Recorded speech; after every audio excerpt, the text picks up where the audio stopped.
Hope you're doing well. Today we've got some exciting stuff. We're going to talk about configuring an Antminer L7 with NiceHash, and then we will do a separate video to talk about how to set up merge mining with the F2 pool right after this.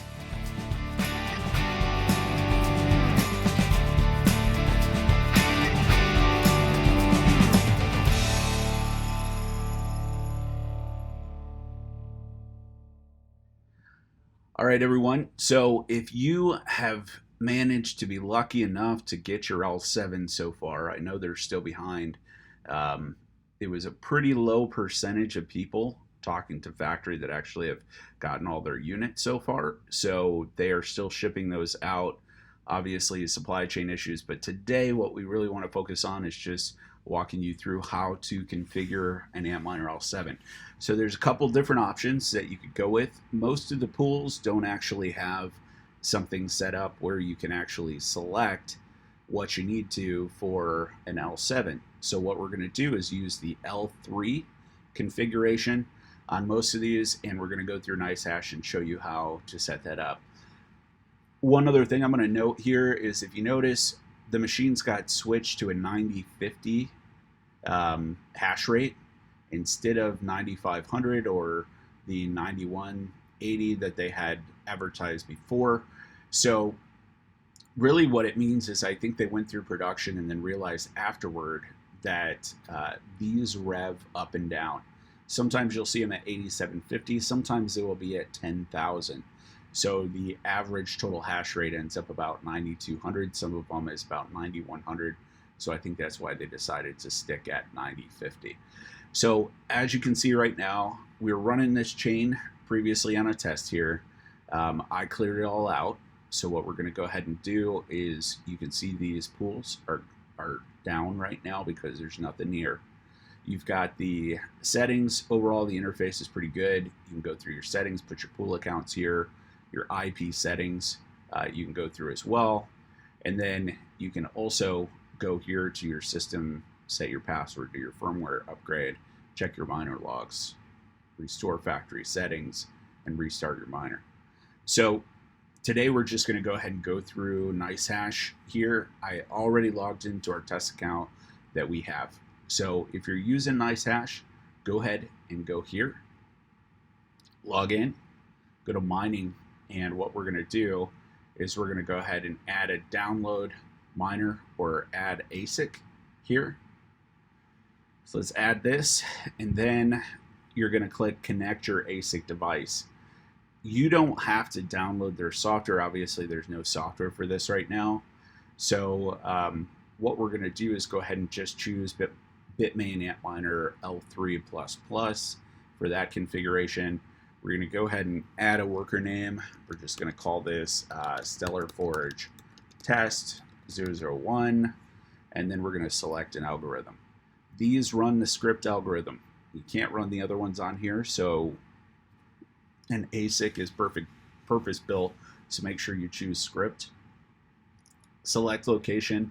Obviously, what we push to do, pool accounts are really options for your machine if one goes down to pull up another one. So what we'll do here is we'll configure East and West. We're not going to deal with Europe or North Europe, West or North. So let's go ahead and click East. You have the address here, so we're going to click copy, go back to our Antminer pool, and we're going to paste this right here. And then what we're going to do, go right back there, pull up this, copy this, and then miner name, you're going to go ahead and put that right there. And then you're going to go here, and your password is X. They don't really care what your password is. It can be optional, because if you think about it, they don't mind if you're mining for someone else at all. If you're mining for someone else, you're making someone else money, so why should they deny a login for you to make someone money? So we're going to go ahead and put USA West on here now for our other pool, and we're going to click, you notice that change it to USA West. You're going to click copy here. You're going to go up here to Antminer. You're going to copy this in pool number 2, and then you can click copy again, and this is going to be your username, and then you're going to go ahead and click X. And then now we're done. You do not need to fill in pool 3. It'll alternate in between all of those. You will get an abnormal pool if you don't fill in pool 3. If you want to, just so you don't get that, let me fill in this username because that was my last thing here. Take the pool 1, go ahead and put that in pool 3. It's not going to hurt anything. All it's going to do is alternate across. So let's go ahead and click save here. And then this is going to take a second to apply these settings. Sometimes with folks, you actually, after you apply the settings, what we've noticed on some of these L7s is you actually have to restart the miner after that. Sometimes it takes and applies perfectly. A lot of times what we'll do is what we did earlier. We cleared all these out, saved it so it was clear. The machine goes blank, give it a few minutes, and then come back here and fill in your pool account. So if you are wanting to test between F2 pool and NiceHash, you can go ahead and do that. One thing I will tell you is your NiceHash account is going to go up and down. You're going to see it throughout the day. That's one of the reasons I like F2 pool. F2 pool pays you out in the actual native coins that it's mining. So it will show you how many Doge you got for the day, and it will show you how many Litecoin you got for the day.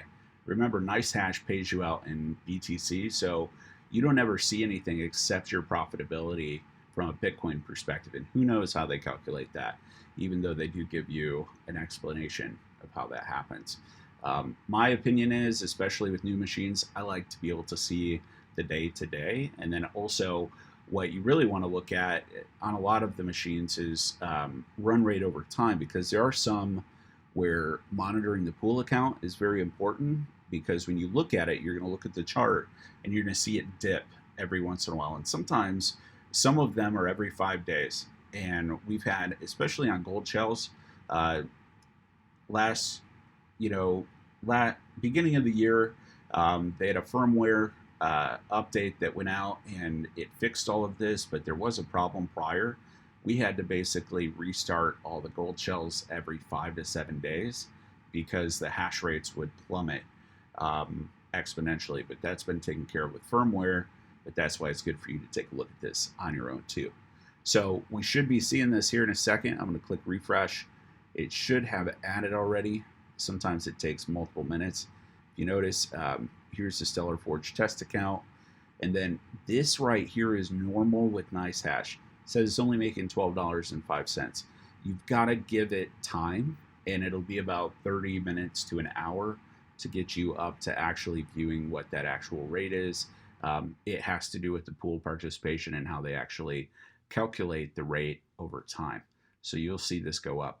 And then you're also going to see a fluctuation between probably 65 and 45. And that is really with that machine revving up and down, like we talked about at the beginning, between 8,500 mega hash to 10,000, right? So I hope this helped you. If you notice, we're up here. You can see everything's normal now. Network status, miner temperature. We've got real hash rate up here. The average total hash rate will be low when you first start. We had this running before, so it kept those stats and merged them. You can see chain 1, chain 2, and chain 3. They all should be pretty similar. If they're off a little bit, then you need to contact them and see what you can do, either that or restore your unit. You can see all the pools here. Everything's doing well. Everything's normal. You can see the hash rates that are happening here, and check this out, and the fan speeds overall as well. So I hope you're doing well. I hope this helped you. Have a great day. Talk soon.